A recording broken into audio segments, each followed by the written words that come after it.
దేవుడు కోరుతుంది ఒకటే, పెద్ద పెద్ద ఆకులు ఉన్నాయా నాకు అవసరంలా, పెద్ద ఎత్తుగా ఉందా చెట్టు నాకు అవసరంలా, వెడల్పుగా ఉందా చెట్టు నాకు అవసరంలా, ఆకారంతో నాకు సంబంధం లేదో. నేను కోరేది ఒకటే, చెప్పండి ఏంటో, ఆ చెట్టుని నాటింది ఫలిస్తుందని. ఫలిస్తుందా లేదా? That's it.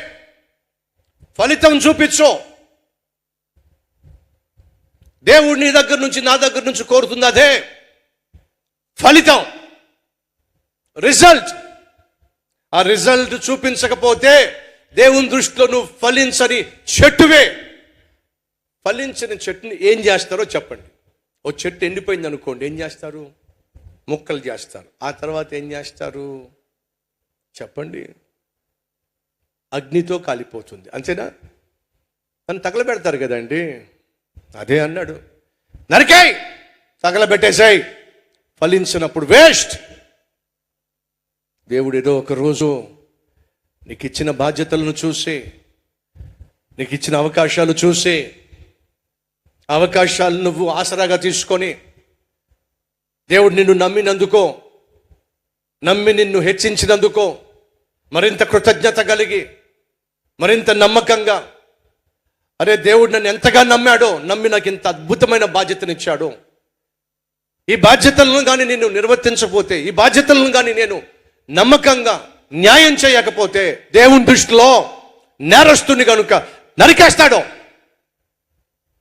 నరికేస్తే ఏం చేస్తారు? చెట్టుని తీసుకెళ్ళి అగ్నిలో పడేస్తాడు. అదే అంటున్నాడు యజమాని, నరికేస్తా, అగ్నిలో పడి తీసుకెళ్ళి. కానీ తోటమాలి అంటున్నాడు,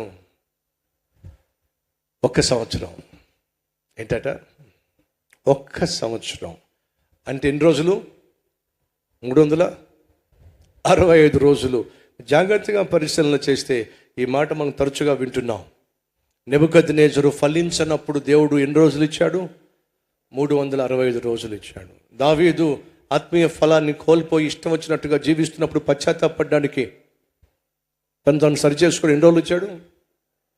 సుమారు 365 డేస్. సహోదరి సహోదరుడు వినో, భర్తగా కావచ్చు, భార్యగా కావచ్చు, తండ్రిగా కావచ్చు, తల్లిగా కావచ్చు, కొడుకుగా కావచ్చు, కూతురుగా కావచ్చు, సేవకుడిగా కావచ్చు, సేవకురాలుగా కావచ్చు, దేవుడికి కావాల్సింది రిజల్ట్, దేవుడికి కావాల్సింది ఫలం. ఆ ఫలం లేకుండా నువ్వు ఎంత షో చేసినా సరే దేవుడు పట్టించుకోడు.